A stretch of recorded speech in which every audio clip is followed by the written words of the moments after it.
Testing, 1 2. Can you hear me? Can everybody hear me? It's been a while. I don't know if I was in Twitch jail, Facebook jail, YouTube jail, whoever jail. I don't know. It's been a while. All right, man. It's Saturday. Y'all know what time it is. It's Coffee, Crepes, Leadership, and Pancakes.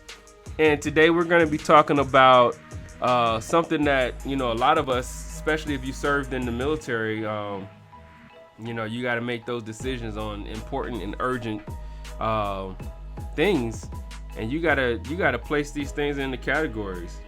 But before we get into the article and we start giving out opinions, man, I just want to give a shout out for Serve Day out at the Dream Center. Everybody that came out, man, that was awesome. They had your boy on the grill. It was like 150 degrees out there, plus that grill that was like 200 and something. So yeah, it was crazy, but it was worth it, man. And if you get a chance to, you come out and help us with the not Serve Day, but the Run for Hope. It's in September. And come on out. We can always use the hands. If you don't want to run, you can walk, you can skip, you could jump, or you could just help volunteer. All right. And on that, we're going to transition because it's Saturday. And yeah. What's going on, brother? Hey. I'm glad to finally be back. I know. Out for a while. It's been a while, man. It almost feels wrong. It's like, did we put in for some leave or something? I don't know, man. Was that authorized? It's always authorized when it comes to the family, though, right? Exactly. So, look, we may have some of our brothers or sisters to join us. So, but we're gonna get started because we're trying to be mindful of time and people. Who we got in the building, man? We got somebody watching with us, man. Appreciate you guys coming out and stopping on this Saturday. If you down south, it's hot.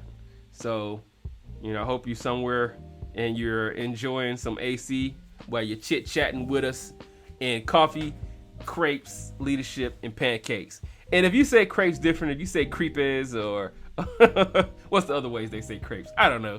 If you say it different, just know it's okay. We live in America. You can have your own opinion. You say potato, well, whatever. I don't know. All right. So we're gonna be talking about this article, man. What's your first thoughts on this thing? You read it.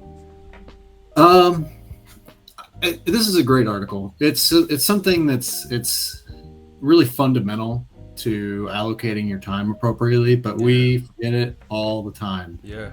In and out of the military because,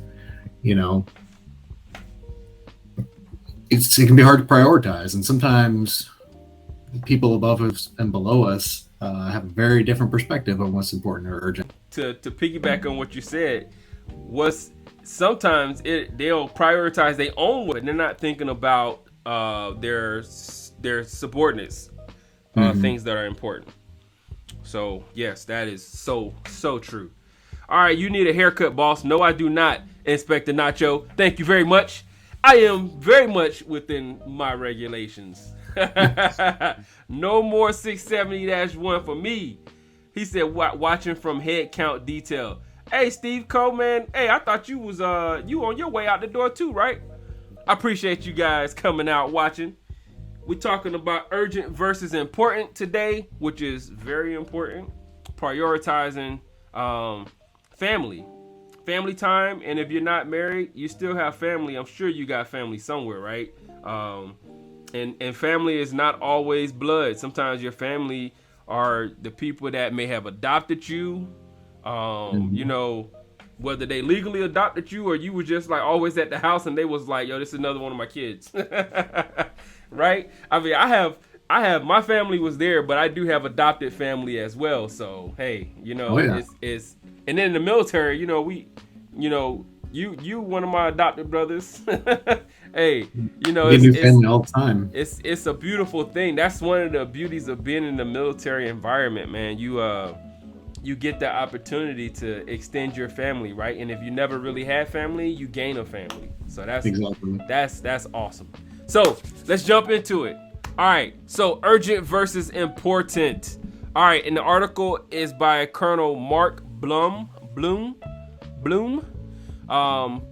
When he wrote it, he was a commander of the 212th Field Artillery Brigade, U.S. Army.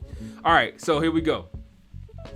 All right, my wife and I took our daughter to college a week ago. She's our last child to leave the house, as our son has been in college for a couple of years now. And this article is old, so you can look it up and, read it for yourself. I'm not going to read the entire thing to you. We're going to hit some highlights, and we're going to discuss those highlights and give you guys our perspective on them and how they affect us and how we see it. Okay. All right. So again, and it seems a little empty right now. Son's gone, daughter's gone. Phone calls and emails will be poor substitute for kitchen conversations, and it's difficult to envision exactly what she's doing with whom through a phone line. I suppose we'll have to get used to her being grown up, but I still remember the little girl who loved gymnastics and didn't like to play with dolls. So I don't know. You have one kid or two kids? I have a little girl. And I have a stepson who's a little bit older. And so your kids are still like pretty much elementary, middle school? Yeah, 7 and almost 1 years old. Okay. And so you're gonna have you have a lifetime Yeah. to apply this stuff. My baby girl is 24 this year. Well, actually, my two youngest children are 24 right now. They're Irish twins. Nice. My oldest daughter turns 25 next month, I think. Yes, September. And yeah, man, when he's talking about this is exactly what my wife and I have been. We always sit back and be like, dang, well, my middle child is back at home now. But when we were in Germany, it was crazy. Having these same thoughts and everything, like, dang, what they doing? Where they at? As I look back, I wonder what I might have done differently if I had known everything I know now. The Army is a great place to raise a kid. Facts. Shout out to all the brats out there. My wife is hanging out with her brat sisters right now. They chilling. Enjoy yourselves. Be safe out there.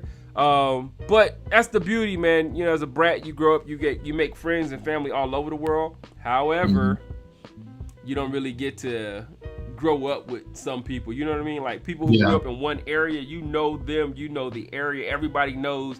Don't make me go talk to your mommy and your daddy. You know what I mean? It's like you can go into stores.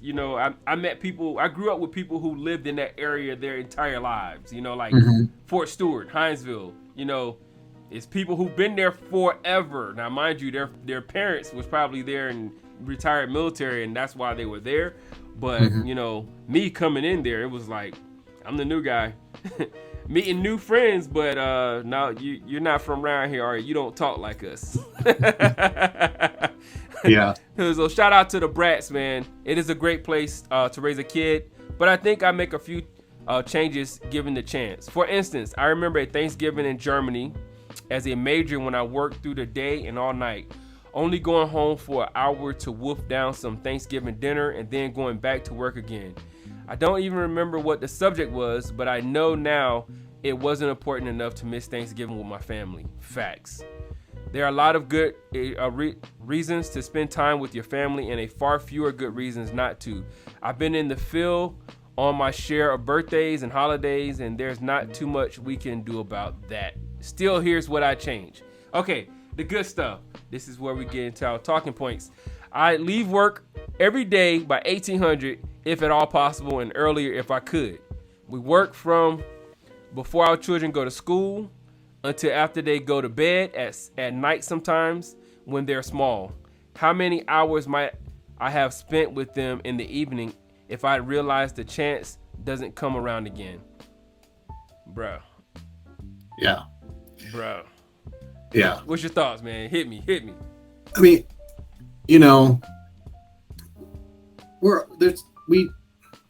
we need to prioritize time, right? Kids don't understand why, if you're not there, it's, the mom, dad has to work. They don't, that's not great. It's going to happen. There's nothing we can do to avoid it in the military. So when we have the opportunity, I would say like 1700 or earlier, 1800 is a little bit late for me too, but right. That for family and kids, having that maximum input of time, it's so important.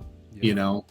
Getting to hear how their day was, having time to for yourself, even just to decompress and have better quality of that limited time that we get. I mean, most people that have been in the military, and even a lot of jobs out of the military, you work 10, 12 hours a day, and you gotta, hey, we got Joe. Hey. And we talking about prioritizing time, and the first bullet on there is I leave work every day by 1800. What you got? Finish up, Phil. What you were saying? Just making sure we set those limits. It's gonna happen. We're gonna get called in. We're gonna get stuck late. But setting that day-to-day limit, not letting yourself get wrapped up in things that could be done at a different time, so that you have that family time. It's just huge, because your family remembers that. That's right. Hey, look, Steve. Look, Joseph. Look, Steve-O, my handy dandy NCO, Seaburn NCO said, Big Sergeant Stevens, all the salt and pepper today. Look, you better stand down. Steve-O. You know what I'm saying? How's that schoolwork going, man? Hey, man, I just found out, talking to one of my battle buddies, how to find out what your overall grade is. I am sitting at a 95.7. Nice. Now so 0.3 more points, I'll have far exceeded for my overall. That's what's up, bro. Yeah, man, just 2 more graded assignments. I got to turn in 2 more exams tonight. They're only going to grade 1 of them, but 2 tonight. Yeah. And then the final short answer exam in the morning. Awesome. Bro, that's what's up, man. I like it. All right, yeah. So moving forward, can you raise your camera up just a little bit, Joseph? How we looking, Steve-O? How we looking? Because it looks different from my screen to y'all screen. Y'all look good. Let me see. I just want to make sure, because I was watching one of them, and it had it was cutting off heads, and I'm like, man. Oh goodness. Yeah. All right, we'll move. All right, so look, as someone who was on the trail and in the training TRADOC environment, man, I like what you said, Phil. We have to prioritize it, right? We have to make those times where we have no choice, because military 24/7 soldier, right? Service member 24/7. I would say make those times where you absolutely have to be there the exception, not the rule, right? I remember times they said he was talking about. There was times when when I was down on the trail, man, I was coming in at night, basically 3-4 o'clock in the morning, and I was getting home after 8 o'clock. Okay, he said he got half of a head from Stevens and from Canifax. So he got half a head. There you go. Yeah, I think when we start getting into the boxes, it just makes the boxes all funky and weird by itself. Yeah. Let me see. Let me find me something that I can prop this thing with. Let's see. But yeah, so let me see, change the layout.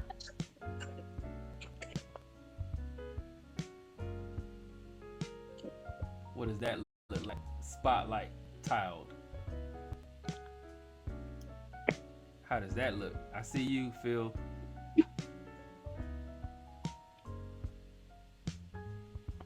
Boom. Yeah, man. So look, I would just press I would push my guys out. I would try to cut my instructors loose, and so that everybody wouldn't be out there, because my wife and my family would come down to the actual CTA while I was Yeah. destroying souls. They loved it because my wife would be like, don't make them do so many push-ups. I was like, have right. That's right. No, senior, no, y'all about to get it today. It's strong. Don't make them do push-ups. No, but they loved it, man. They would be like, come on, senior. You about to leave for the day. Come on. I'll be like, look, y'all pressing. I'm really trying to go home right now. They wanted me to make them do push-ups. And I'm like, look, my voice is gone.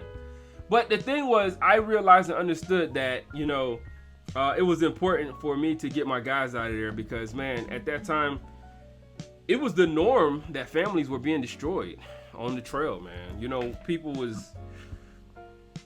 You either were going to have family problems or you were getting a divorce, honestly.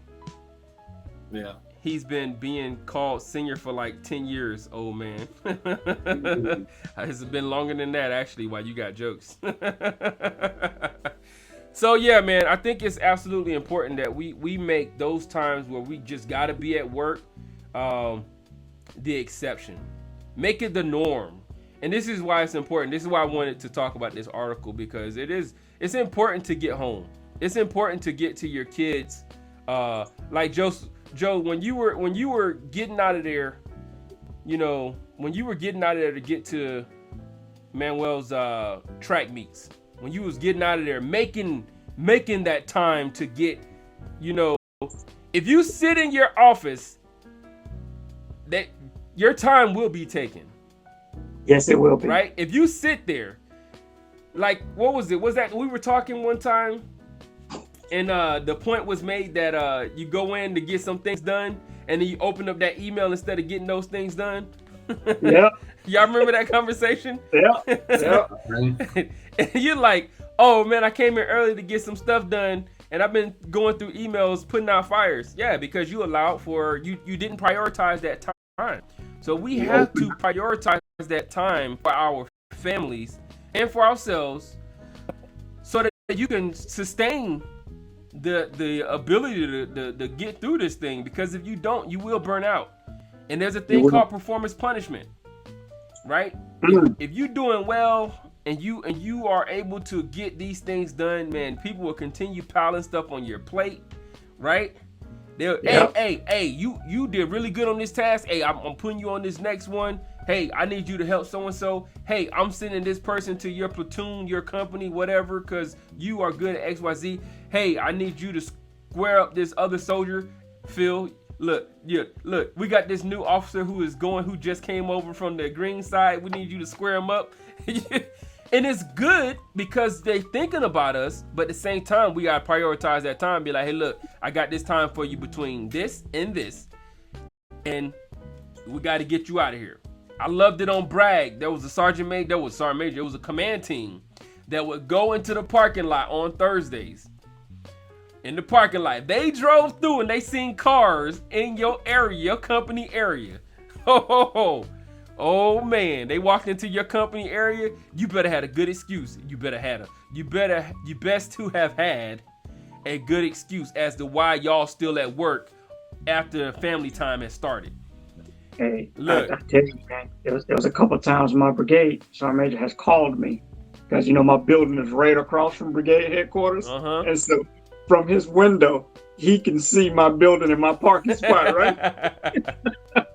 And so I remember it was this one night, and I was doing my best to get out of there. Platoon sergeants got issues, interactions, all that kind of stuff, right? So I'm dealing with that, and then I find out one of the Joes, and he's throwing racial slurs around in the clinic, and so I'm waiting for him to come back because he's at the MSR, right? Yeah. And so we're in there talking, and I'm trying to get to the bottom of it, right? And Sergeant Major calls me. He says, "Hey, First Sergeant, how you doing?" Uh-oh, I don't like that tone. What's going on, Top?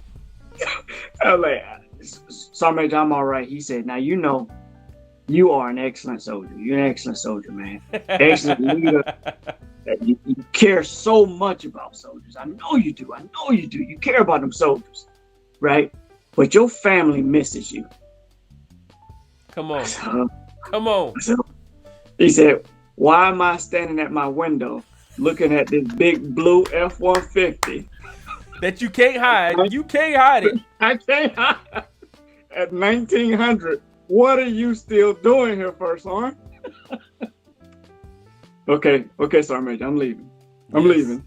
Good. And, I get everybody out the building. And as I come out the building, guess who is standing outside, hands on hips? You better be leaving. Better be leaving. I know it sounded friendly, but it was not a request. That was an order. Yes. Man, that's so awesome. Yeah. I mean, sometimes you need that. I mean, I do it for my soldiers, and then my leaders have to do it for me to help me not get so bogged down with life, things that are happening. Hey, man, it's at the 1800. That stuff can wait till tomorrow. Yep. Oh, you got an EO issue? Okay. You can get some more information tomorrow. As a matter of fact, if it's not vital that it be reported tonight, you can report that tomorrow morning, which is what I did. I called the EO guy, Brigade EOA the next morning, and, got it reported and this, that, and the other. And so it was a good lesson learned. You're never too old to learn, and the more responsibility you get, you think, oh man, I just got to bang this out because it's going to be so much more waiting for me tomorrow. And that's right. Yeah. It's always something waiting for you tomorrow, though. Always. There's always something waiting for you tomorrow. That's why when you come in early to knock out what you was trying to finish from last night, don't crack that email open unless you got that phone call. Be like, hey, I sent you an email. I need you to look at it right now. And then you look at that email specific. Specific. Search for that person's name or change it to where it's only pulling up that one. Yes, that's right. Because if you go in that unread, boy, that unread is the truth. Yes, for real. And Steve Co said, you'll get into a routine of overworking and not realize it. When you eventually can't handle it, you'll fail in a dramatic way. And I shared this story that one of my platoon sergeants, he was taking Sergeant E5 Gifford, and he was putting me through the ringer because he realized that one of my downfalls was I only utilized one style of leadership, which was participating style at that time. And I couldn't delegate. I was like, yeah, let's go. We're going to get it. And he started overloading me. And before I knew it, I was dropping the balls. I was dropping balls here and there. And I thought I was managing them, but I wasn't. And when he lit me up, I was like, yeah, let me try to do something different because I don't like getting lit up like this and feeling like I'm gonna have to kill this man. All right, so leaving work by 1800, definitely a must, man. If you can, shut that stuff down and get out of there. All those leaders out there, walk through your building and see if you got juniors. And Steve Cook can attest to this. If we walk through and it's stuff that you doing, kick them fools out. Bye. Come back and do it tomorrow. Now, if it's something I told you, look, the funny thing is that they'll sit there and work on stuff that could wait till the next day. But the stuff you told them to get done by the end of the day, ain't done. Ain't done. And now, First Sergeant, but you told me to do this, and that's why I'm still here. Yeah. Mm-hmm. Like, you know what? I know you want to go because you want to go watch that new movie that just came out. You're going to finish this task. Mm-hmm. I told you go home requirement. That's what it means. But that's an exception to the rule. Yes. See? Yes. That's the exception. It's not. The rule is get your butt up out of here and finish whatever it can be finished tomorrow. The exception is I told you to get this done. Now your butt gonna stay here until it's done. I'll tell you what. I made it to the movie. You did make it to the movie, and I saw y'all over there. It was a good movie. All right. So number 2, I save less money and have more fun. I think I take more long summer vacations to really memorable places with the kids instead of making the PCS move part of the vacation. Man, that was. That sound. That's it hits. Isn't it? I'm gonna say just from my standpoint, and Steve Cole, y'all always stayed late talking, and y'all would come in there and talk to me and make me later than what I was trying to stay. because they know if they start talking to me, I'm gonna kick them out and tell them to go home. Because y'all know how it is. Y'all try to get everybody out so y'all can finish up what y'all gotta finish up, right? Yeah. Yep. But they come into my office when I say, y'all give me my end of the day brief and get out, and it become a War and Peace unabridged edition.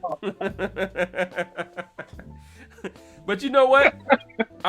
Honestly, I mean, at that time it was just me and my wife, and she was probably on base helping people out anyway, putting out fires and doing her FRG thing.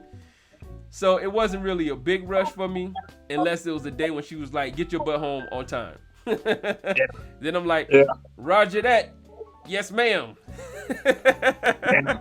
But look, for me, I can honestly say that a lot of my soldiers and peers, man, they would say that they were doing a trip en route to the next duty station.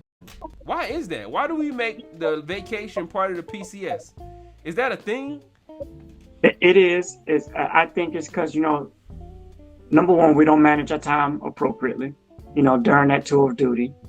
And then, of course, the stressors that come along with PCS. And at least for me, I try to put some type of fun element into it versus, I can't remember the philosopher's name, but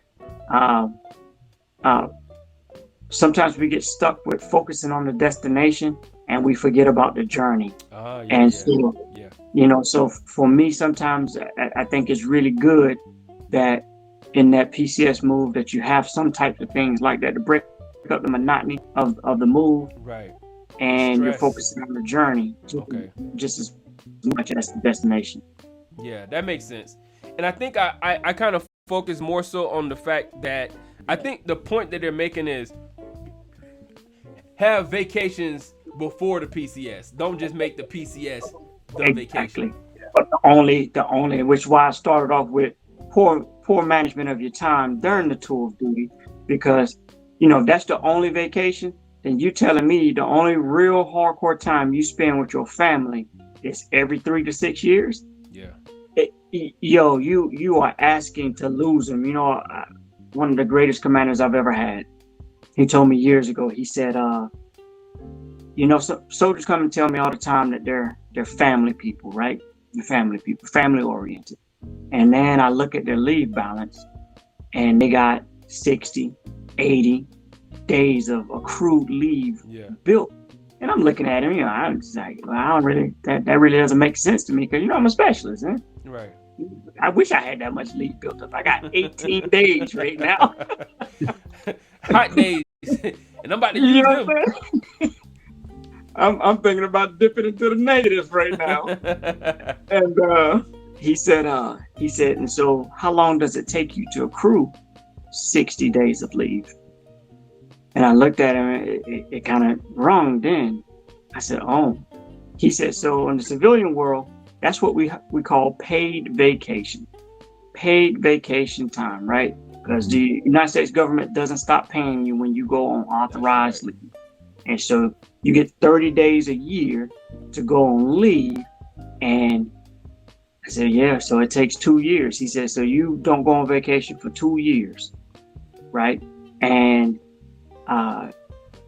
either somebody's not charging you to leave and you performing fraud, or you're not taking it. Most of the time, the soldier's not taking it. They're at risk losing that money, or they're gone right at the end of the FY, hurting the unit and everything else. It just doesn't work out right. And because of the way you planned it, they don't go do nothing. They just on leave. Yeah. Yeah. Yeah. Yep. Man, that's good. I see. Last hospital I was at, the command team kept a close eye on leave balances before COVID. Anyway, once COVID kicked in, everybody was building up leave. You couldn't go anywhere, but because you hear it all the time. Oh, I'm just so busy. I can't take time off. That's a failure of leadership. It really is. It really is.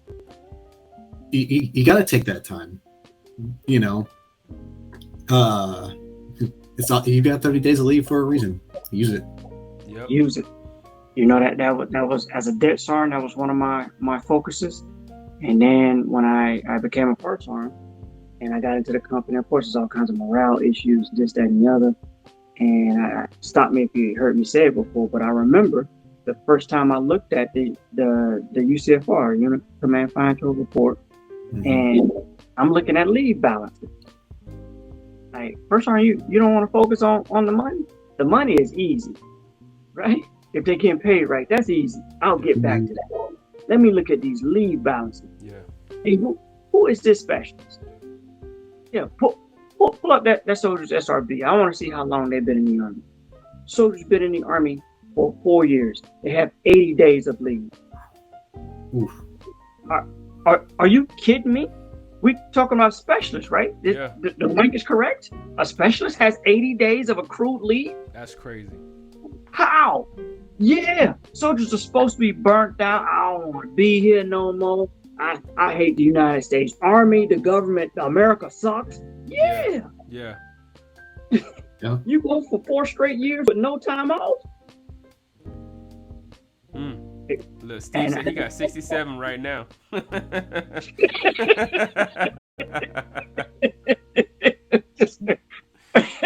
Oh man. Well, you had 4. I think he had 4 years, right? 4 or 5 years. And so the legend continues, right? You know, and so each one of them soldiers, I said, I want to see that soldier and the first line supervisor.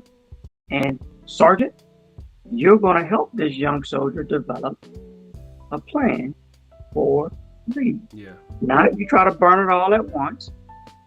First sergeant is hard and this, that, Okay, I tell you what, we got a 4-day coming up. Okay? A 4-day coming up. Add 6 to 9 days to that 4-day. And tell me how you feel when you get back after you've had almost 13 days, almost a full 2 weeks off of leave. Yeah. And they come back and, oh my goodness, yeah. Yeah. Be like, Sometimes the joy of not having to get up at whatever time you got to get up to make it to PT on time is a vacation. Hey, that thing will it definitely, man. You don't understand the rejuvenation that happens when you can step away for a week. A week. You know, it's like, even let's just say, like, for me, it's not really relaxing to travel, right? Traveling isn't relaxation for me. So if I'm going to travel, I have to put days on both ends of that travel for relaxation, because that travel piece is stressful.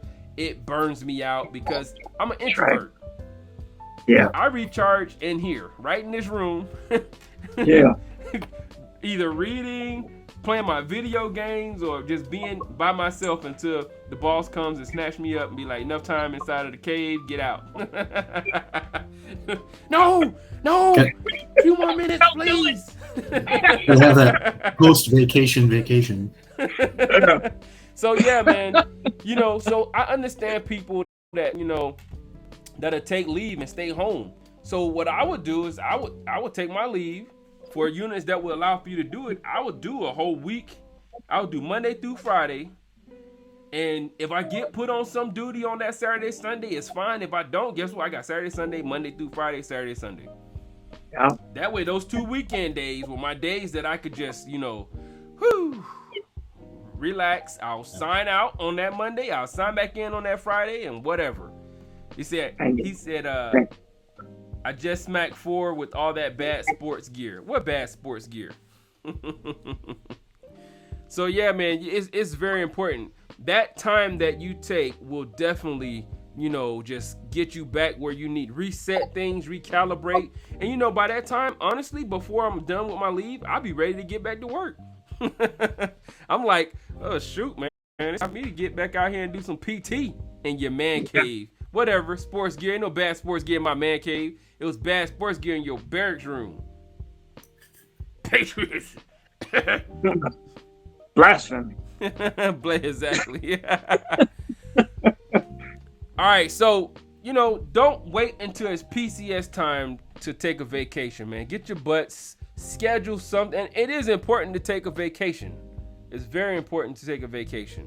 So whether that's going down the slip and slide and getting the fellas together, the ladies together, or whoever your crew is together, and y'all go to Six Flags, whatever. Go do something. Have some fun. Go to an escape room, but make sure it's a valid escape room so it ain't burning up while y'all inside of there. There's been so many of those places having issues. I'm like, I don't want to go to the escape room if I might really die inside of your escape room. That's not fun to me. It's not fun. This, that, and the other. And as I think about it a little bit, listening to you thinking about it a little bit more, when you have a plan for doing that kind of stuff, especially when you got a family and you got a little one, expectation management is not just something that we have to do at the office. That's something that needs to be done at home. That's right. My boys, they need to know when I'm going to be off, right? Yep. And so Brenda does a good job with, man, I tell you, boy, that girl really could be in the military, man. She gives mission briefs like nobody's business. Let me tell you. Mission briefs and updates. Hey, that's good. Hey, man, she keeps the boys right? And so once these courses were official, we talk with the boys, right? Like, hey, she says, hey, Daddy's going to be home, but Daddy's going to be in school. Well, what do you mean? Well, this is the first course. And of course, my boys they keep track of my days for me too, right? Daddy, how much longer are you going to be? This is the IG course, right? That's what the manual says. He's like, it's the IG course, right? The IG course. What's he talking about? Yeah. I think, yeah. And every once in a while, he'll come up to where he could hear what's being discussed. And then, of course, when I graduated, they say, okay, Daddy, so now you got one more course, right? I said, yep. And the youngest, he says, what is it, MLC or something like that, Daddy? Yeah, that's right. MLC is next, right? And so today I gave him an update while I'm down there. I said, hey, boys, I only got two more big assignments. I graduate Tuesday. Now we got some more work to do after that. We got to start packing up. But I've never seen them this excited about a move. They are excited to go to San Antonio. Nice. And That's so, awesome. and so they know the changes that are coming, and they know very soon I'll be on leave. And they can tell other than now, I got a little facial hair going right now, but typically that's why I do it outside of my own joy. When I come downstairs and the boys see facial hair, Daddy ain't got to go to work. I mean, we can do stuff today. You know what I mean? They know what the standard is. They know what the standard is, right? And when it comes off, every time after I have to shave, Daddy, does that mean you got to go back to work? Yeah, man, it's time for me to go back to work. And now let's talk about what it means to go back to work, because the man's supposed to work, right? He lays around the house all the time. But I want to get better at it. Vacations, that kind of deal. Yes. Because we've seen more of Europe than we have of America. Exactly. Exactly, bro. Same. Yeah. Same. Yeah. I'm trying to hit all 50 states, man, and then I'm trying to get to each continent, at least someplace in that continent. You know what I mean? And so we're gonna get after this once I kind of figure out what my new schedule routine look like, what division of the IG office that I'll be in, and then I'm gonna start putting stuff on the map because it's time. Yeah. It's time. We gotta go out and see some stuff. Yep. I want it to be the way it was in Europe. That I think it was, we took 2 vacations a quarter. Yep. At least. I mean, if you get a 4-day and you can get somewhere within driving distance, why not? I mean, there's things. I mean, like just wherever you are. I mean, Texas is like 5 states by itself anyway. Right. So, I mean, you know how much history is in each state? Yes. There's so many, historical markers and historical things and just places you can get to within a day or two, spend some time. Or you could just go to the lake, go camping, even if it's glamping.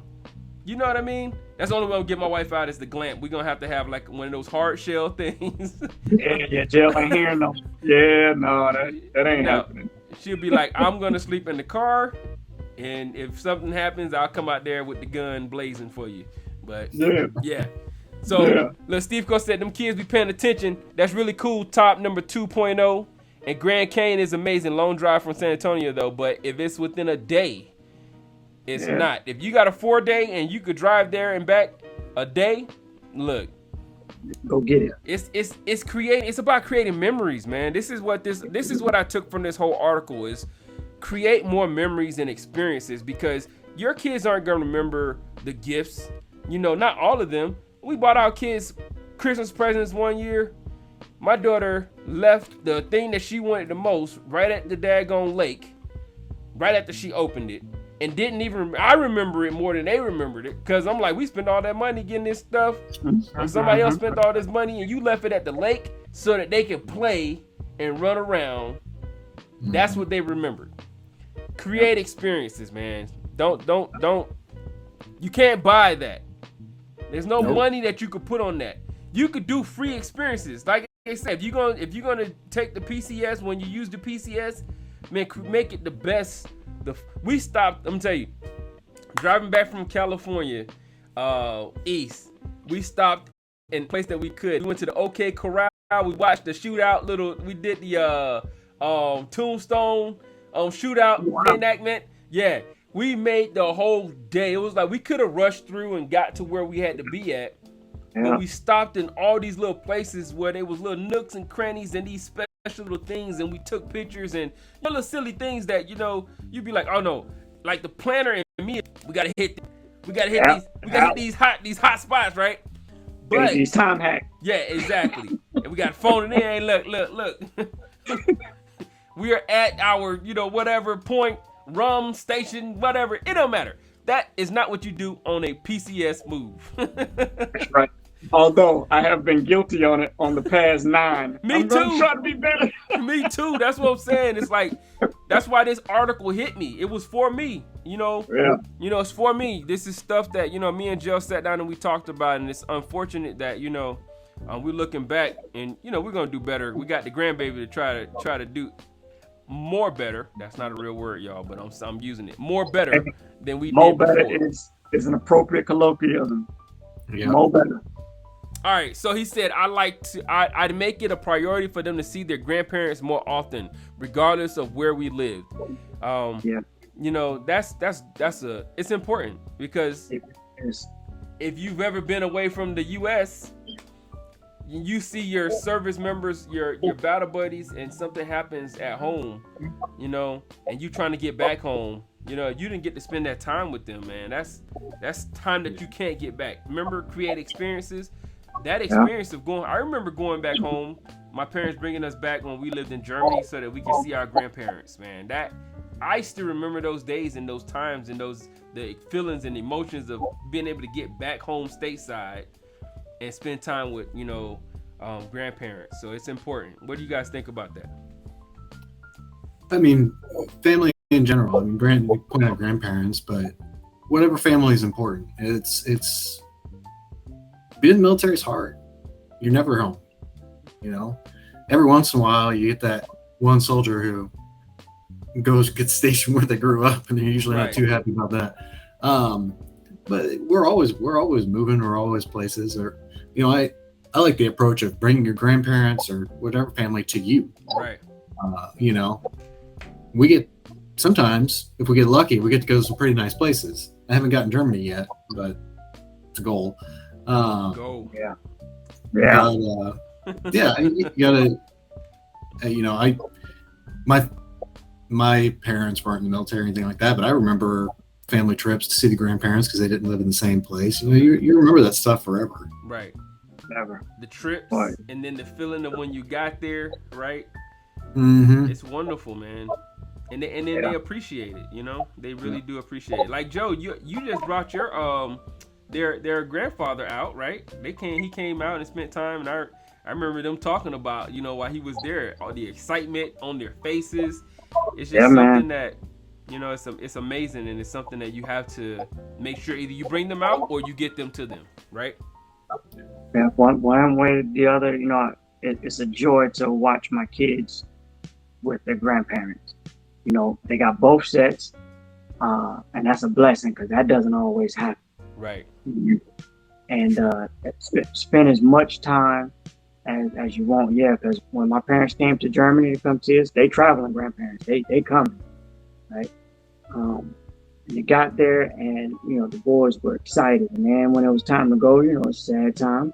But then Dad gives me some money, and he says, "Hey, these for my grandbabies. Make sure you get them what they want." Well, all right, Pop. Yes, like yes, sir. That's yes, right. sir. It doesn't happen very often. You don't just hand out money. Yeah. Where's mine at? Yeah, that's right. Hey, wait a minute. Hold on. That's so awesome. It's awesome, and then you know, like it's tough being here at Hood, but probably one of the greatest of treasures is that San Antonio is home, and family is just down the road. And anytime we get an opportunity, hit the road to go down there, and everybody's recharged. The boys get to see their cousins. They get to spend some time with their aunts, their uncles, and grandparents. And we come back and we are a tighter unit because we get that break. You get to be around loved ones, people that you can just be yourself with. Right. You know, that doesn't happen all the time. Absolutely. Steve said, we make a big deal to remember our older brothers and sisters from, let's say, Vietnam, or their history isn't forgotten, which is amazing, but we are neglecting our own. Yeah, go more into detail on what you're saying right there, Steve Co. I'm gonna go to number 4. I'd be more selective about the social engagements I accepted, even if it was expected that I attend. It's highly recommended that you attend this event. Now, y'all, I know y'all heard that before. Oh. Hey, it's highly recommended. Big Sarn. It's highly recommended. My kids expected that I be there for them too. And I don't recall any banquets where my presence determined outcome of the evening. Sometimes I made the wrong choice. Look, have you ever been to a I'm highly recommending that you go to this event, and you get to the event and it is underwhelming.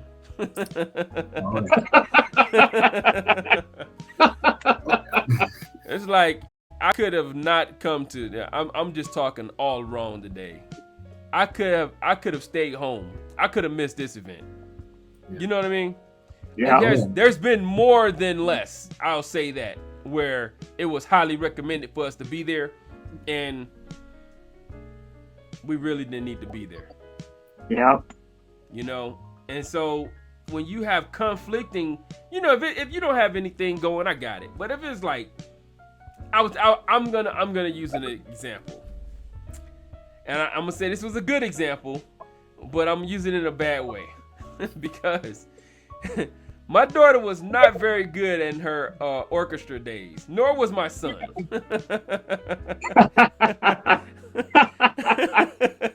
And you know, and it was beginning band, and it was the what is it called, the like not marching band, concert band, yeah, concert band, and they were beginning where none of them could really read, and so it was just a bunch of noise, and I'm a musician, and so I had another event that I was supposed to be at, but I was supporting my child. And I do remember, and it does make the difference for them because they remember you being there. But I was dying. I was in there like, oh my God, I probably should have went to that highly recommended event tonight.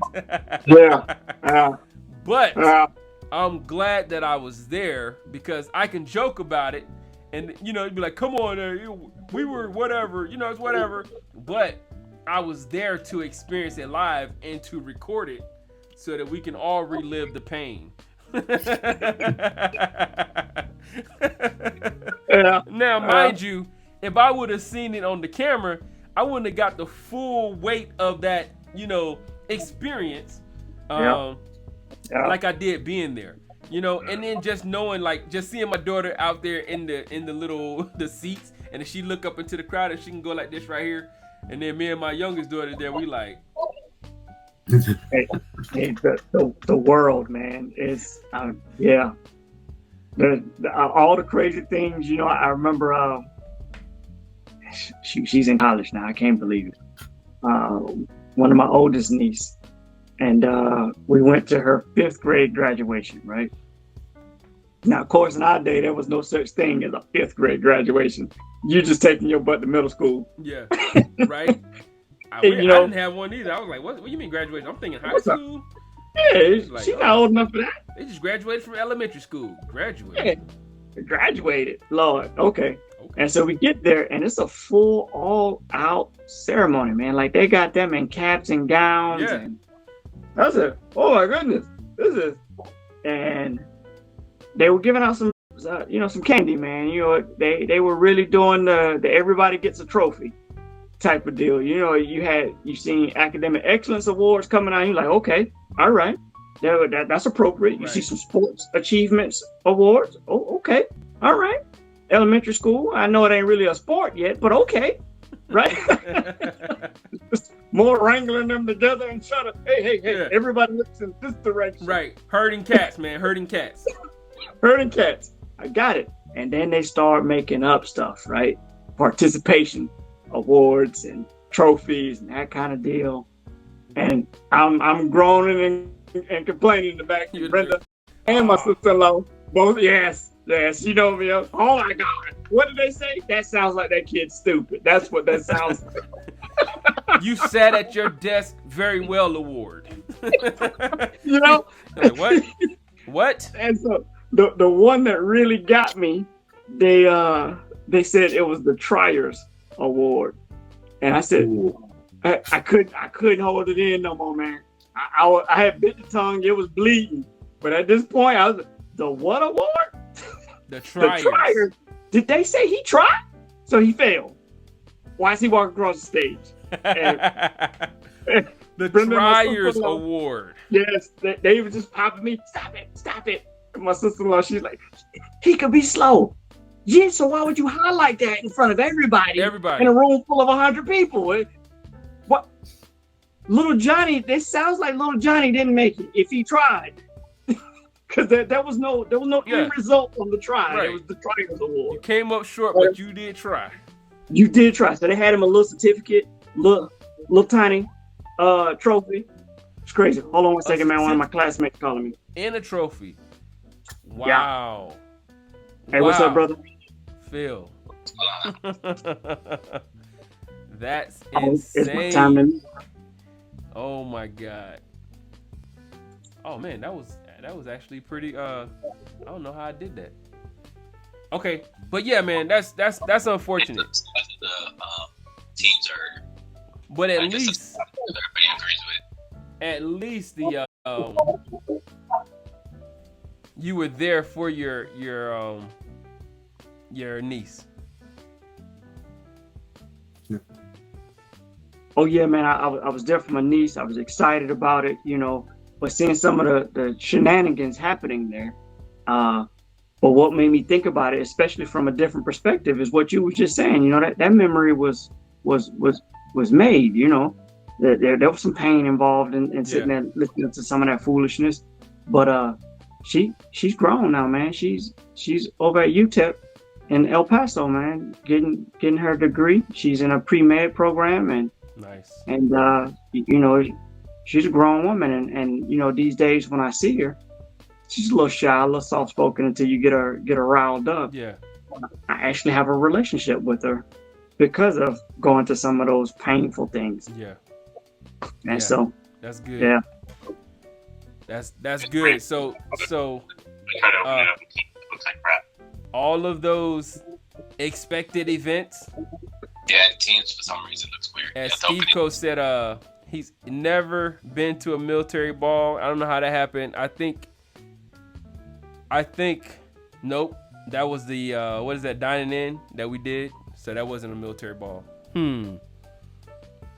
They were dining ins or dining outs, Joe? We did dining in Germany. We did dining ins with dining out rules. Yeah. For the mess. Now at Sam, when you and I were at Sam, I think we had a ball. We did. No, I think we had a ball. We did have a ball. We had the medical, the AMED ball. Yep. And then there was an army for the army ball too. Yeah, the army ball did happen there. Yep. And then we did an enlisted dining in my battalion. It was fun.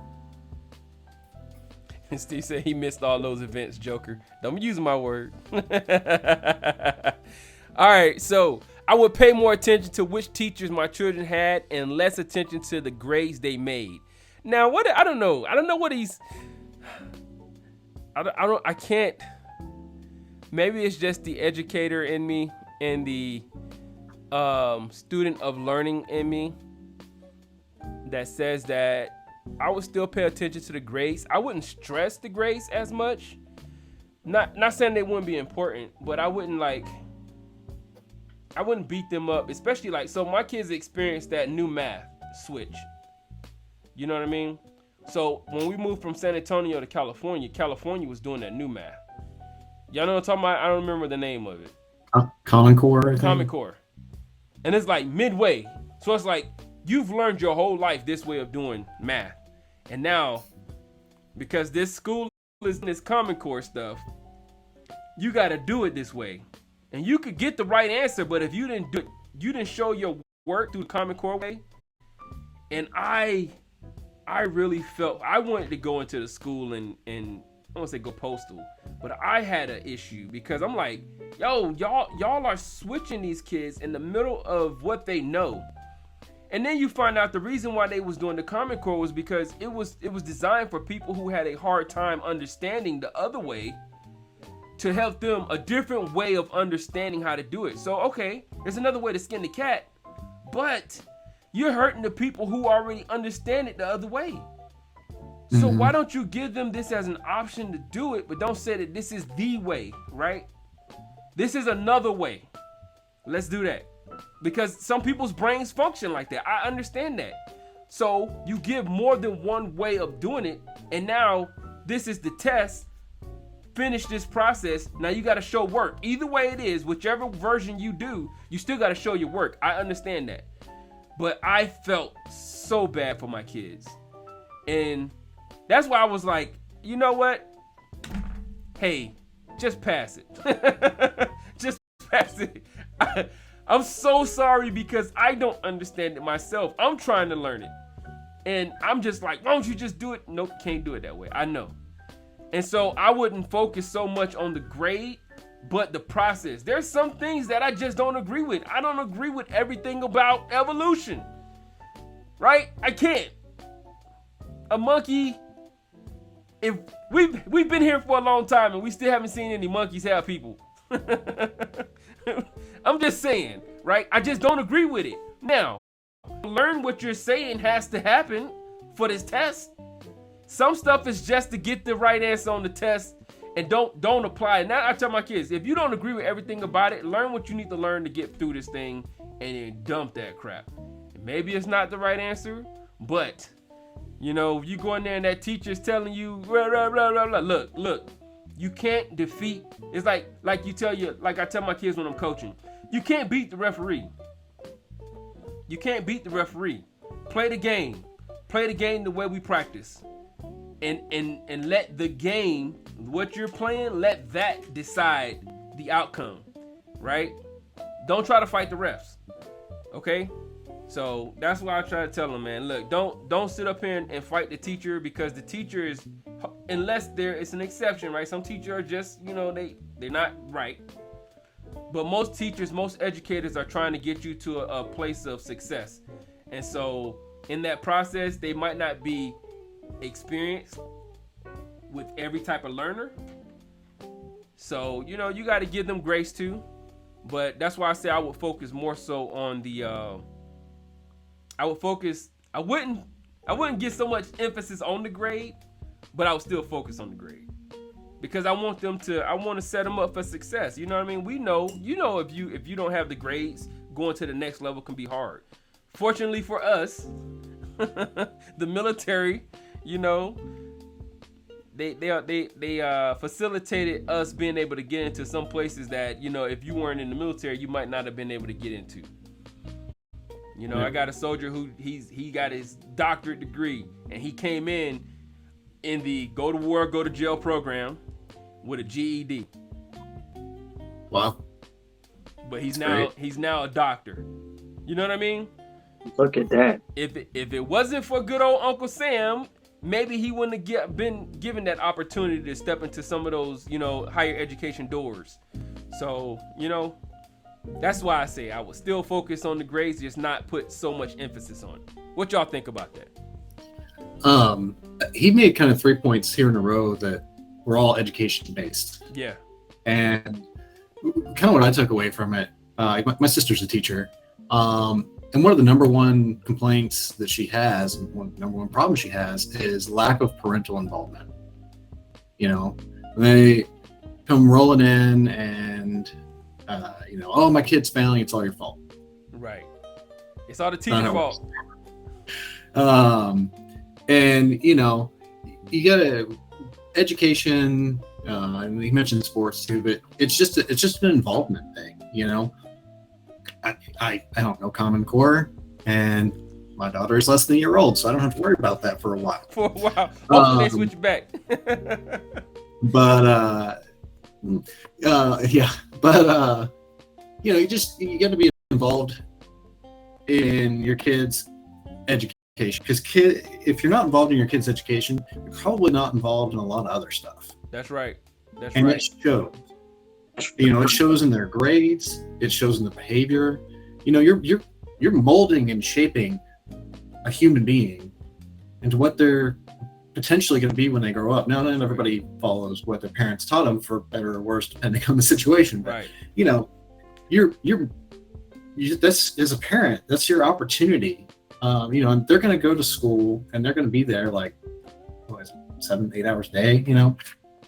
But you got to have that involvement at home, or they're not going to grow. And I have very, very limited educational experience as teaching. I did it a little bit. It wasn't for me. I was not a engaging teacher for kids. Yeah. But my sister's still teaching, and it's just when the parents aren't involved, and those kids just they keep having a hard time.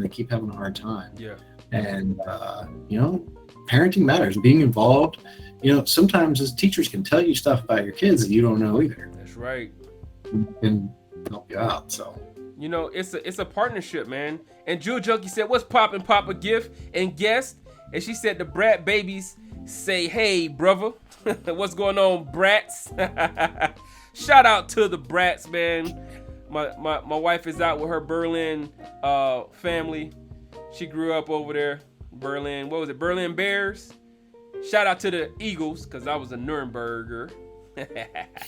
Nuremberg Eagles. Fly high, baby. Anyways, yeah, man.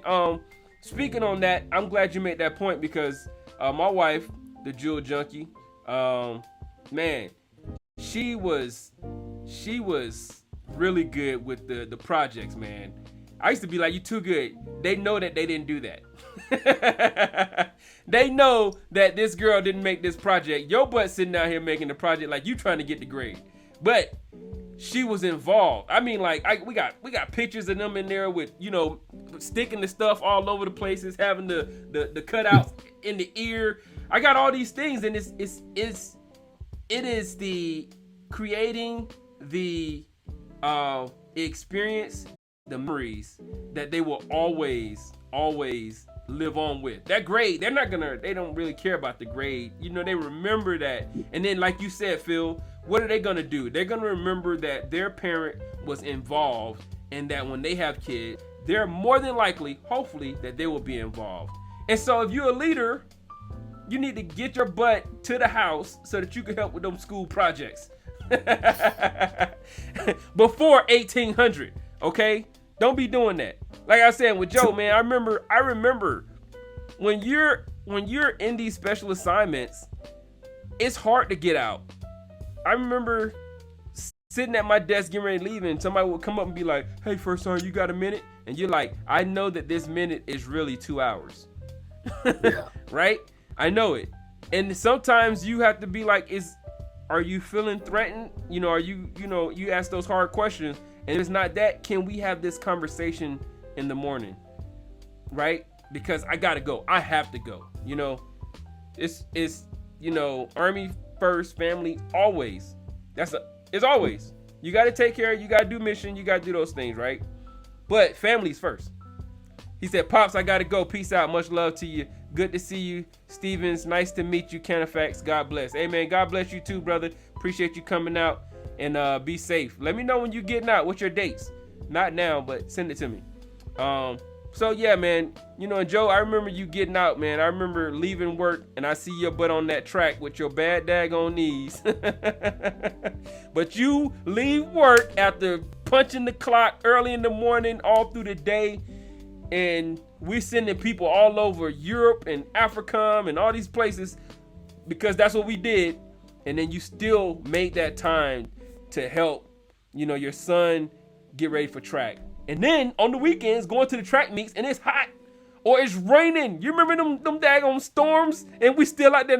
They still gonna run. I'm like, oh Lord. Man, them storms. Oh Lord, they still gonna run. Lord, oh my God. The track is slippery.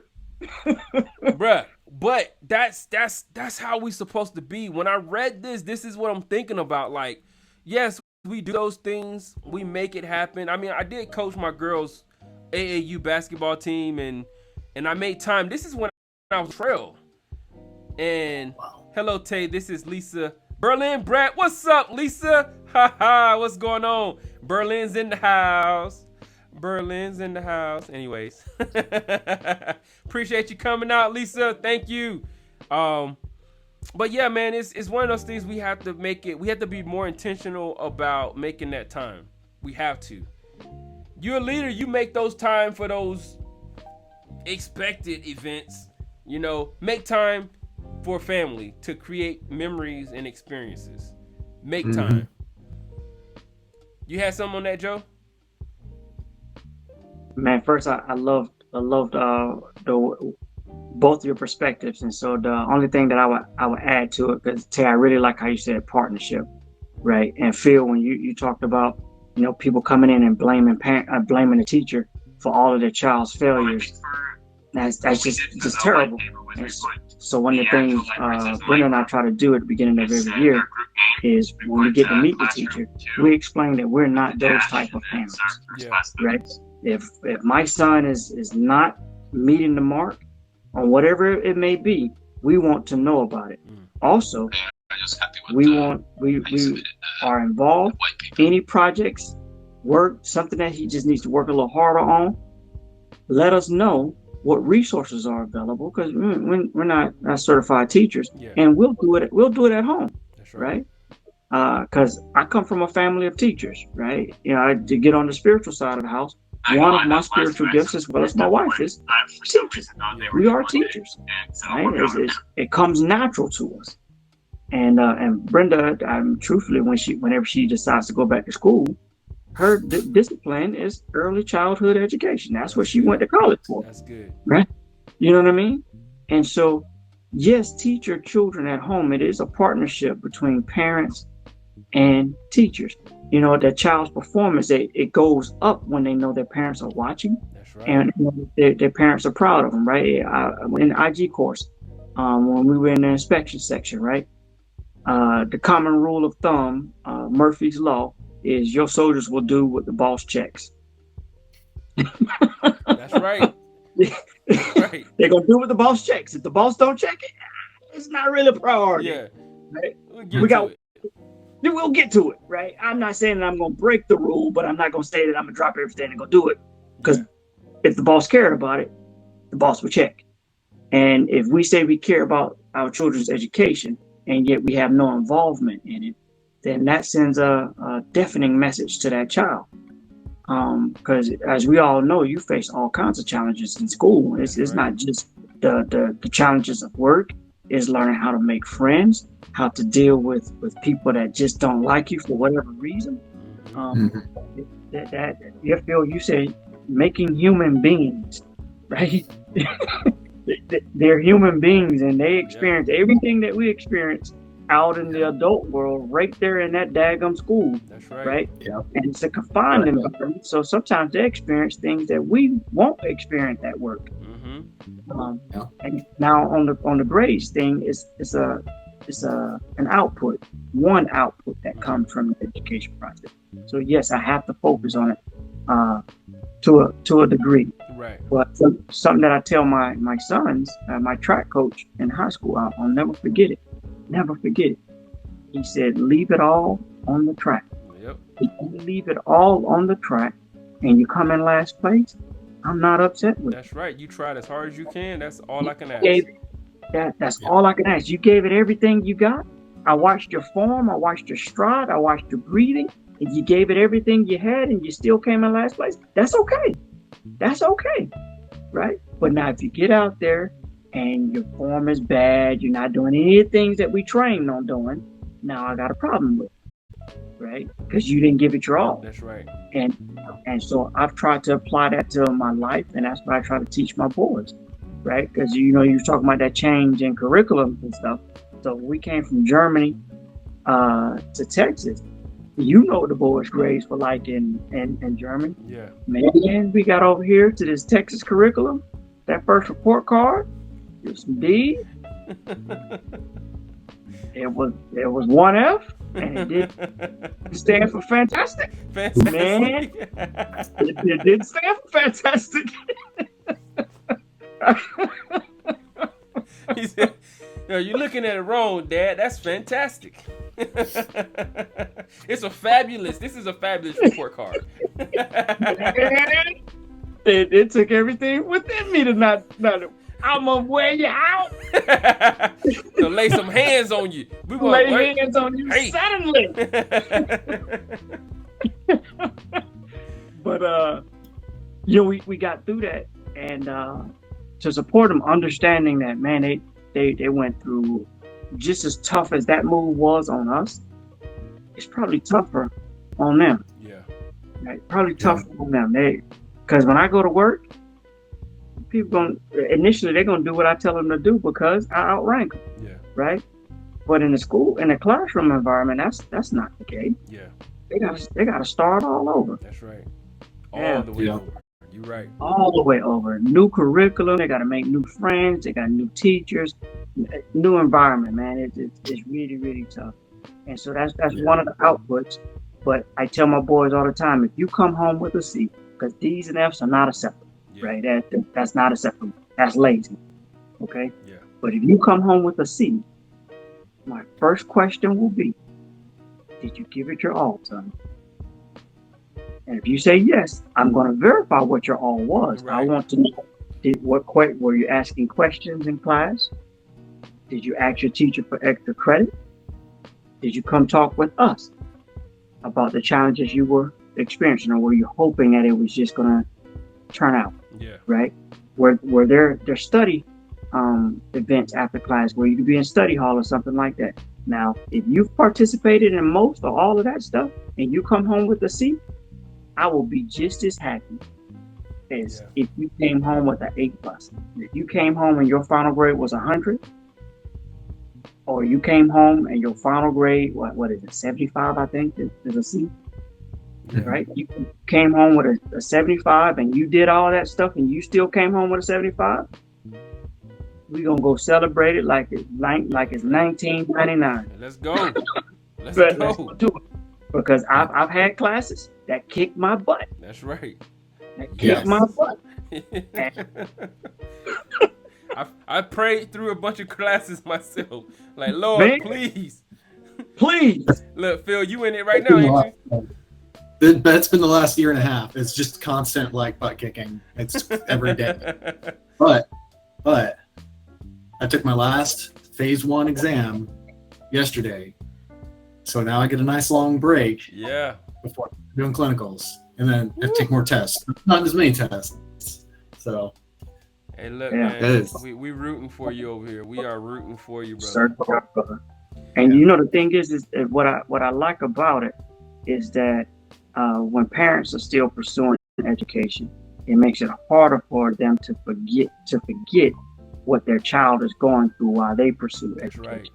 That's right. Yeah. Oh, that's so true. That is so incredibly true. The program I've been in has given me an entirely new perspective on education. Because the last time I took a college class before I started, I took some online prerequisites for this, but it was like 2006. You know, I'd been out of school for a little while. Just a little bit. Just a little bit. How school went is not something that's stuck in my memory very well. You know, I kind of just it was done with that. It was over. And going through this now, I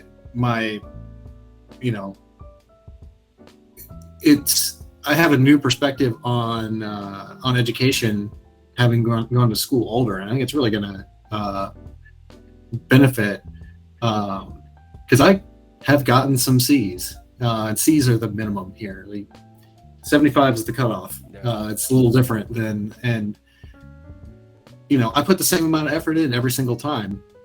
And, I know my parents didn't really do this, but I know a lot of people's parents did. If they didn't get an A, man, it was over. Yeah. It was game. They really were pretty harsh. And I think it's important to encourage your kids to do well. But I put the same amount of effort in for the test that I got a 96 on and the test that I got a 74 on. Yeah. The effort was the same. And I think that, like you were saying, you killed it. It's if they're putting in the time and they're putting in the effort, that's what matters. Because, grades, sure. But when I finish this program, nobody's going to look back at my grades. That's right. They're going to be like, you got your degree? All right, cool. Well, get to work. Yep. Doesn't, and it's easy to lose that perspective with kids, and trying to, they're learning it for the first time and stuff that seemed obvious to us. Although sometimes kids are a little bit too smart. My stepson is sitting there doing like crazy math in his head, and he's 7 years old, and I'm like, I have no idea. I need a calculator. Like, how are you doing this? Look, but I joined you. My son was doing that too, and he would be like, yeah, he was doing his homework, and then he would be like, yeah, this, that. Oh, it's got to be this, and I'm like this underneath the table. You know what I'm saying? Yeah. Oh yeah. That's right. You got it. Yep, man. Yeah. Yeah. So some people. No, so one of the things that as that partnership grows, you realize that working with that teacher, you guys hit on something. As it grows, you will learn that the child is a hands-on learner. Some people are just good test takers. Some people are horrible test takers. Some people are just technological, right? That's why we have those different categories on the ASVAB, because there's different things that it's gonna stick for different people. That's why whole different rant is we should be focusing not just on higher education as far as like at the collegiate. It should be the technical school should be just as important. The military should stress that just as much as they stress, like, I shouldn't just get college credits for going and taking classes that will have zero to do with my degree. Right? You're going to give me, like, I'm never going to do anything with biology in my field, ever. Why do I need this class? I did it in high school. I did it in middle school. Why do I need it in college? And I'm never going to do anything with it. Now, if I'm going in that field, it makes sense. Why do I need to take this accounting class and I'm not going to do anything, especially when you're talking about 1 and 2? You already made me suffer through the basic version of it, but I got to go to 1 and 2, and it's nothing to do with my degree field.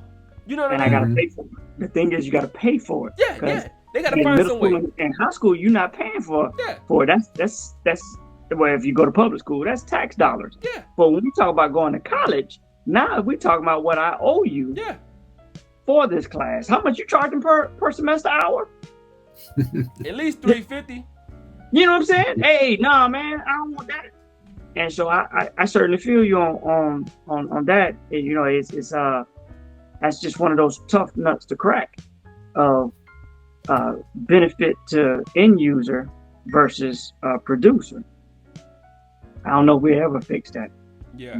Well, hopefully they at least make the technical schools as important, because I'm pretty sure we can all agree that HVAC personnel are very important and essential. I'm sure we can all agree that a plumber is very important and essential, right? A mechanic. A mechanic, come on. Welding, right? Welding. You know how much a welder makes? And if you become welding certified in all the different variations and types of welding, and then you get underwater welding, you're making more than 6 figures. Easy. Way more. Easy. Way more. But guess what? You didn't come out with all the. You may have some school fees, but not as much as this dude sitting over here with this doctor's degree in arts. Yeah, because you don't have all the letters behind your name. You're not educated. And nothing against anybody with a doctor or a PhD in art, right? But if you don't get a job as an educator, you probably you got a degree. That's about all you got. Yeah, you know, it's one can't be valued and the other not be valued. Exactly. Trades right now, and it was a couple months ago. I remember seeing this master plumber. He owns his own business and school here in Texas, right? And he said we're hurting so bad, and in San Antonio, as a matter of fact, hurting so bad on plumbers that he said he would take it out of high the cost of training new plumbers. That's crazy. Wow.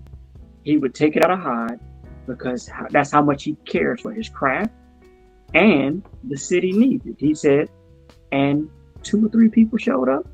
He said, I have 12 free slots. Just come. I'll educate free you. Slots. Come on, man. I'll train you.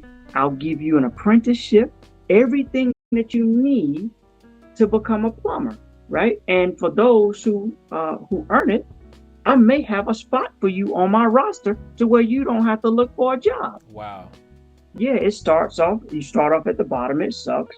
But if you work hard, you continue your education path. You know how much you can make as a master plumber? That's crazy.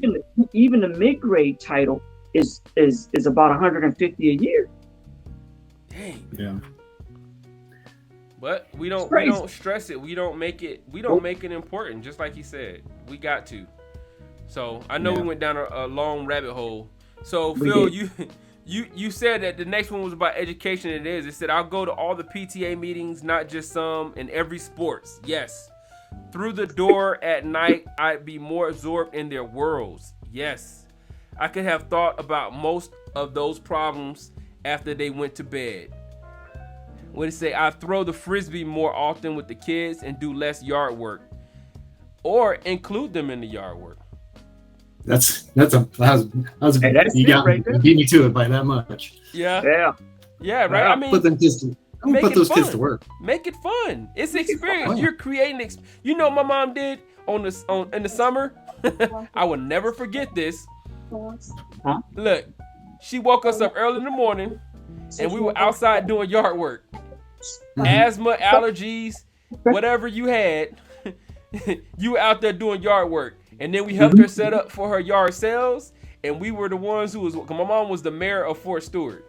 So we were out there we was building a float for the parade they were having. We were out there. Whatever it is that she had going on, we were out there. But you know what? We remember it, and it was time we got to spend. Like, my pops wasn't there because he was third ID, combat arms, and he was gone. I remember him sneaking back home in the middle of the night when he's supposed to be in the field.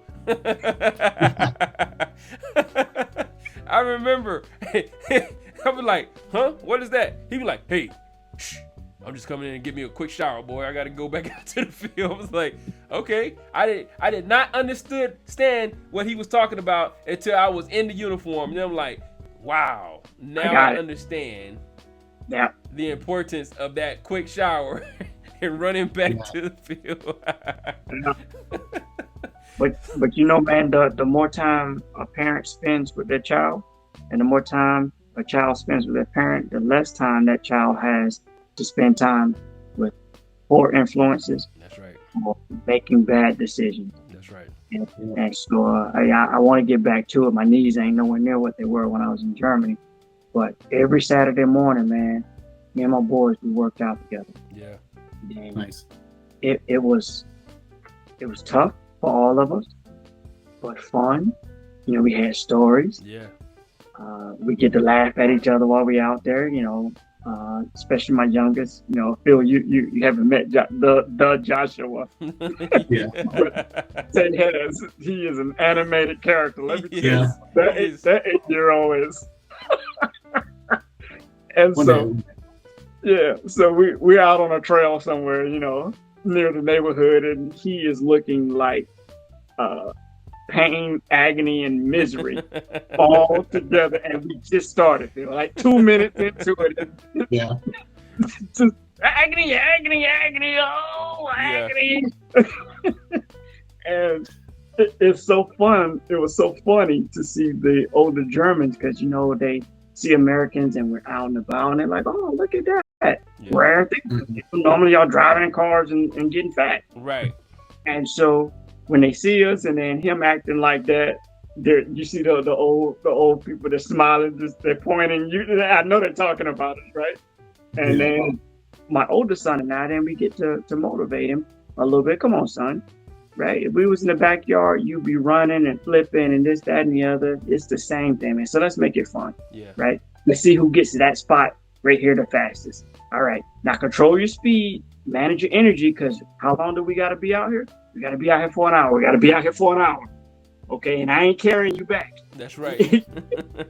That's not happening. There'll be no free taxi rides. That's right. On Daddy today. You're going to make it back. Okay? But we had fun. He got to watch. All of us got to watch our growth. Our bond got tighter, you know, and because, you know, especially with fathers, man, you know, kids are always so nervous to come talk to daddy. They'll go talk to mama all day long. Yeah, quick. They quick, but nervous to come talk to daddy. And that's some of those activities to kind of break some of those barriers down. I really got to get back to it. Mm-hmm. To where it's just them and me. I've only got to do it a couple times here. But that day, we went to go watch a movie. We washed the truck, you know. They was like, oh, Daddy, we got to wash the car. We ain't washing no car, boy. We washing a truck. That's this right. Is, man, come on, say it with me, man. It's say a it with truck. It's a truck. You right? in Texas, it's a truck. It's a truck, boy. Look at that. You see them wheels? And then, of course, they did a good job. And because they did a good job, all right, now let's go get some ice cream. Yeah. Yeah. Let's go to Dairy Queen. We're going to go get some ice cream. You can have whatever you want. Yeah, man. That's awesome. Josh was like, whatever I want, whatever you want. I see his eyes. You see his eyes. You know them eyes, man. Whatever I want. Oh, man. Yeah. All right. So, look, the next section that he said was he'll never lose a day of leave. We're gonna tighten this one up. I'm gonna button it up in this next section. He said he'll never lose a day of leave. How many of us have lost leave days? I've lost leave days growing up. Too many. What do you say? That's paid time off, and we lose it. And my supervisor at the time didn't realize the importance of making your people, one, screening their LES, because back then we used to get it print out, right? And they would, good ones be over there, look, you got this amount of days, why you ain't taking any leave? What's the deal? Now I got it if you're overseas and you get those 4 days every other week. It's hard. Yeah. But you got to make that happen. You have to make that happen. You should not be losing, you should not be giving away free days. Okay. He said he had a boss who talked about the difference between urgent and what's important. He hadn't learned that lesson until late in his career and didn't want others to make the same mistakes. This is where we come in handy. He always worked long hours, even once missed his son's Eagle Scout initiation. Failed because of something happening he felt he needed to deal with, but later wished he had left to someone else. You got to know when you can leave stuff. I mean, delegation, right? Delegation. He had 3 rules to determine the difference between important and urgent. And in any event where important, he offered that you should think long and hard before missing it. To him, an event is important if it is important if someone who's important to you. It is important to someone who's important to you. It's important if it's important to someone who's important to you. And I'm hoping that if your family's important to you, so if it's important to them, then it's important to you. Your personal presence makes a difference. And 3, the opportunity is not going to come around again. So if you button that up, that's screaming family all day. Yeah. Yep. The presence, like my wife was deployed. So imagine had I not made it to that rehearsal, that event, even though I was being tortured. My wife wasn't there, who is like the #1 fan always. You know, I had to be there for that. And you know, I don't know what my kid would have thought about it. You know what I mean? What they would have thought. But it was important to them that one of the parents, if not both parents, were there. And your presence, you know, you can't make that up. You know, this is nice when we can see each other like this. Back in the day when we would go out on missions, I remember when Skype first came out. It was like, what? You could see them and talk to them? Oh my God, this is crazy. Right? So, you know, it's a little bit better, but you still can't make up for that presence, man. You cannot make up for that presence, that ability to laugh, joke in person, sitting right there with each other. No, so, you can't, man. You just gotta prioritize and be intentional about what you're doing and make the difference between what's important. Remember, if it's important to someone that's important to you, then you should make that important. You remember? Go ahead. You remember when Colonel Bassetti enforced that across the brigade?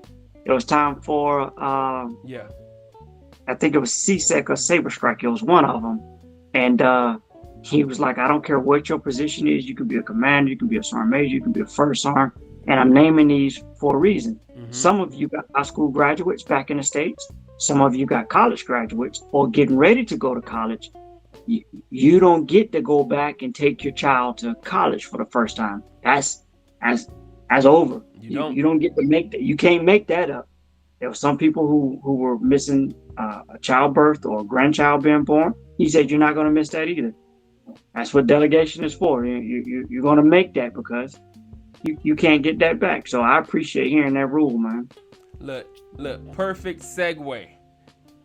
Because we actually had people who had that situation, and people, you know, anytime you got a mission, you be like 100% everybody, lottie-dottie, everybody's going, they no excuses. You know, matter of fact, we're going to cut off the lead time from this time to this time so that you don't end up getting caught outside when it's time for us to mobilize, right? But then you had those people who kids were graduating, all these are events that are important that you need to be there for. They're having a baby, important, they need to be there for. And he said it's important to someone, if those 3 conditions are satisfied, you have a pretty good idea what you should focus on. He will always use this one example. As a division commander, his unit was having a warfighter exercise. Sounds familiar? A major event for a division. One of the brigade commander's daughter was starting her freshman year in college, and he indicated he was going to take her and get her settled in, as expected. Get her settled in, and would miss most of the exercise. If something happened to you, people, if something happened to you, if you're in this thing we call the machine, or AKA the Army, our motto is, our song is, the Army goes rolling along. It's a machine. God forbid anything happens to you, but if something happens to you, that is a piece that will be replaced and the machine will continue rolling along. You are the human aspect of it. You got to make sure that you take care of your people, and most importantly, take care of yourself. Okay? Which means take care of your family. You're replaceable to the Army, not replaceable to people that care. That's right. So as expected, he was not it was not real excited about one of the senior commanders missing the warfighter and pressured him to just have his wife take his daughter. Really? Just have your wife take her. She can do it. She can handle it. I mean, she can do that task, right? That's not the point. You can only have this event once with that child. If you have more child, you could have another first time, but it's not with that same child, right? Exactly. The brigade commander insisted, even knowing he could be killing his career. Have we not heard this before? This could be detrimental to your career. I highly suggest, if you find yourself saying this to somebody, you should take a step back and listen to what you're saying, because you could be destroying their family. Yep. Killing his career. After the warfighter ended, he said he gained a great deal of respect for that commander as a result of his decision, and take a hard look at some of the choices he'd made in his own career. His own wife had made him see the wisdom of that man's choice. Boom. Sometimes it's hard. That decision is really hard, because we do get that conversation a lot. This is, oh, you killing your career. You don't know. You know who's going to be there. You know who's going to look at XYZ.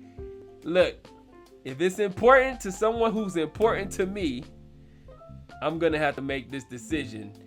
And that's the decision I'm going to go with. And you can only get those one-time things back. I mean, even the first day of school, I remember our battalion commander was like, look, when we were in Germany, 232nd Medical Battalion, Colonel McFarland, he's like, look, if you got kids, their first day of school, you need to cut them people out, and y'all need to get there. Take them to school. Get them to school. Be there the first day of school. You're gonna miss enough days. We're here right now, boots on ground, and it's the first day of school. Take your kids to school. Have that breakfast with them. Stay, and it's like, you don't hear that from a lot of leaders, right? You don't hear that. So when you do, or you're in the position and you can, make the exception that I have to miss. Make that the exception. Make the rule. Create the experience with your families. Yeah. Right? Oh, yeah.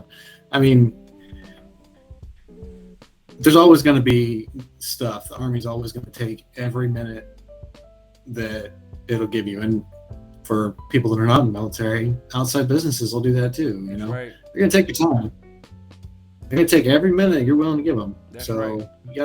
you gotta set those hard limits, and it can be hard. I think everybody's having, well, yeah, this is important for your career. Okay. But this is important to people that I care about. That's so. right. That's right. And that's right. That's the decision that we have to. You have to be intentional, and it's not easy. It's not easy when you hear that, right? But you have to be intentional about taking care of those people that care about you, and that you care about. What's your closing? What's your closing, Joe? I think it's important for we as adults to identify those things that are important to us, and those things that are the chief influencers into our thoughts and actions. And so something that I try to do, I remind myself of it often, are my 3 life guiding principles, right? I'm a man of faith. I love my God. I'm a family man. My family is what puts me back together after the world has torn me apart. That's right. And then thirdly, I love my job as a non-commissioned officer. Not my MOS. That's not what gives me joy. My joy is to serve people, right? And so those 3 things, they are battle tested and battle approved, on professional and personal sides of my life. And something that I try to do especially when I am my first interactions with my leader, is to let them know who I am as a person based off those principles. And this is how I make my decisions, right? And these are the hard lines in the sand that I will not cross. Okay. But now it's paramount that if you're going to take a stand like that, you have to be able to live by that every day. It should be exampled in your life. Yep. So if you say you're a family oriented person, then people should be able to see a quick example that the CG did a Soldier Appreciation Day 5 weeks ago now, because it was right before I went to the IG course, right? And I'm out there, and you could bring family members. It was super hot that day, man. It was like 103 outside, right? So Brenda was like, "Nah, we're not coming out there. That's too hot." But what my soldiers asked me were, "Top, where's the clan? Where the boys? Where's Mrs. Stevens? They're not coming out. It's a little warm out here." And then they say, "Yeah, we out here because we're soldiers." But it lets me know that the message hit home to them of what is actually important to me. Yeah. What's important to me and what can wait. And so I think we as leaders, we have to wear two hats. First, we have to be a constant reminder to ourselves of what's important. And then we have to, once we grasp that lesson, we have to share that lesson so that others, or the generations that are coming after us, because just like how we old heads are hearing crazy stuff like, nah, you gotta do this. The mission comes first. We're not the first soldiers to ever hear it, and we certainly won't be the last ones to hear it. And so we got to do our due diligence to ensure that the generations coming after us are at least exposed to identifying what's important versus what's urgent and the stuff that just can wait. Yeah. That's good. What's your close, Phil? Man, I had a thought when Joseph was talking, and you get wrapped up away. in it. I mean, he nailed it. Oh, I remember. It came back to me. Okay. With everything that Joseph was saying, was on point. But one of the great things about the example that he gives is, as leaders, we've got people from all kinds of backgrounds, and you're going to get people that don't have, strong families. They don't have that good background, and as a leader, you can model for people around you that family focused, centered environment, and help that person and help their family and help them become a better family focused person, and they may not have had that example before.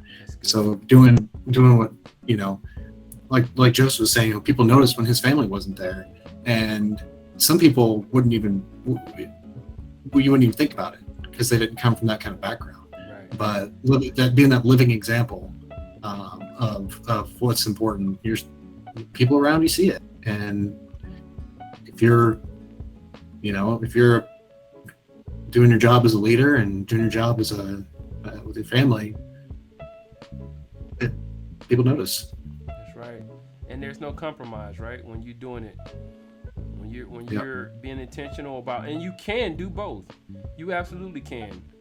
Our job, we're 24/7 soldiers, but you're even more. You're 25/8 family. Yeah. So Indeed. you try to add that thing up, it don't add up, because the family is always family, always. And once you understand that your family and you show them, I truly believe that, like, my wife adopted my soldiers as our kids, Nice. And like, she would come in and you're like, "Stop yelling at them, don't make them do push-ups," and they be in the back, "I don't be giving them no snacks, they didn't do high enough on their PT test." Don't be giving them snacks, stop bringing them stuff. And I just be fussing, right? But it was like it's just that beauty of when you've created the environment of, it's okay for my family to come around because this is my family. And all of y'all come in, all y'all need to get up out of here. What y'all still doing later at work?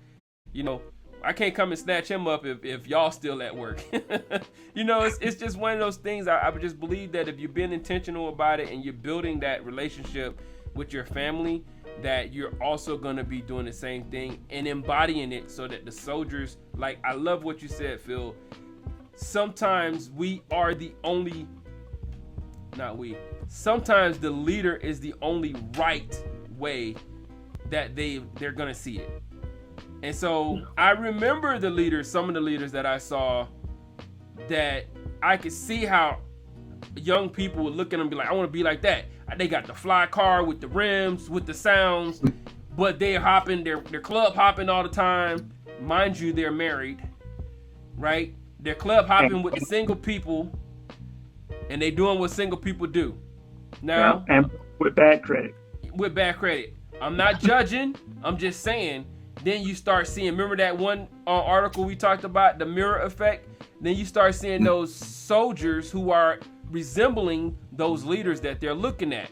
Right. Now you start seeing those soldiers that they're hanging around that old crusty sergeant, first sergeant, sergeant's major, sir or ma'am. They inviting them over to the family barbecues. They chasing their kids around the little kiddie pool. You know, they done kick the dog a couple times because the little ankle biter keep getting underneath their feet. Hey, look, stop doing that. You know, and they're like, why do I keep hanging around them? Because they helping them study for the boards. They helping them with the school. They helping them with the education. They helping them with all these different things. And they're saying, this is realistic for me. Yeah. Right? Yeah. You're showing them that this is what real life is. That it may look fun, but that ain't real life. You can't sustain that. That's eventually it's gonna catch up to you, and it's gonna be bad. Not always, because you could change. But if you married, you know, we're not gonna go down that rabbit hole. But you start creating that. That's what you start seeing the reflection in those soldiers. They start talking like you. When we having our next barbecue, Top? When this? When that? We need to get together. Where mom at? Like, these fools really call it. Like, he left, Pops. That's one of my soldiers, one of my soldier kids. I hit up my other soldier, hit me the other day. I'm like, how my grand soldier doing? You know, it's like, it's crazy because these are your kids. These are your family members. And if you care about them and you're doing what you're supposed to do, you're going to take care of your family first, because they're going to see you doing that and they're going to reflect that. That's right. Yeah. And so I won't go too much further down that rabbit hole. Urgent versus important, people. Important versus urgent. Read the article to get the full blown, aspect of things. But it's important. You have to take care of your home and your family. Be intentional about it. And when you do, you'll see the benefits that bloom from it. Yeah. Yep. On that, ladies and gentlemen, my brother on here that came out and hung out on a Saturday. Look, it's been so long that we forgot. I didn't pay attention to the time. We almost 2 hours into this thing. Hey, that's just catch up time. It's just catch up. We got on a roll. We were on a roll. It's a good article. It was a short article, right, Phil? But it was like one of the longer ones. Impactful. It is. Yeah. Very, very important, right? Yeah. So again, this article is Important versus Urgent by Colonel Mark Blum. It's Blum. Man, y'all get a chance, read it. It's very good. And everybody else, man, y'all out there, hey, look, it's Saturday. Enjoy yourselves. If you in the South, it's hot. Hydrate. But go jump in a pool too if you can, if you have one nearby. Or get yourself old school. Just get the water hose and spray each other. Yeah. Yeah, man. And whatever you do, hey, spend some time with your family. If you're away from them like we are, most of us, call them up on FaceTime, Skype, whatever one you're using, Messenger, and just, tell them you love them. Spend some time, man. Get that QT in, because you can't get it back. That's right. And brothers, I appreciate y'all coming out. I missed you. We can't go 3 weeks again. That was a long time. All right. Yeah. Well, I'm on the road. I'm on the road next weekend, so I will be starting my 2 weeks leave for PCS. So I'll be driving next week, but I'll be back after that. We'll keep you lifted up in prayer for some traveling mercies. That's right. And, Appreciate it. And we'll be missing you and waiting for you to come back the next week. Yeah. Yeah. All right, brothers. Y'all enjoy the rest of y'all Saturday. And we'll be back at it next week on Coffee, Crepes, Leadership, and Pancakes. Peace. Hey, Matt, we love you, man. We missed you. Get your butt on back in here and show us the crepes. Love you, Matt. Love you guys. All right, love you too, brother. Take it easy, y'all. Love you. Peace.